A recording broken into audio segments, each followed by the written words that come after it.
ये गाना गाइए, वो गाना गाइए, ये गाना, वो गाना, ये गाना, ये वो गाना में टाइम लॉस हो जाएगा। हमारे संगीत के कलाकार तैनात हो चुके, लेकिन आप लोग संगीत का नाम सुन चुके हैं। इसी दूसरे पर्दे पौधा पे लेके पायल की झंकार गीतों की बौछार आप आ रहे हैं मिस किरण बाला।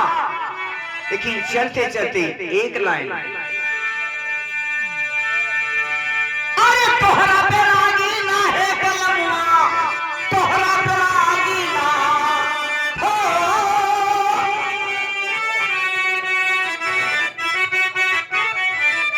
के तोहरा पे रागी ना है कलमुआ, तोहरा पे रागी ना, के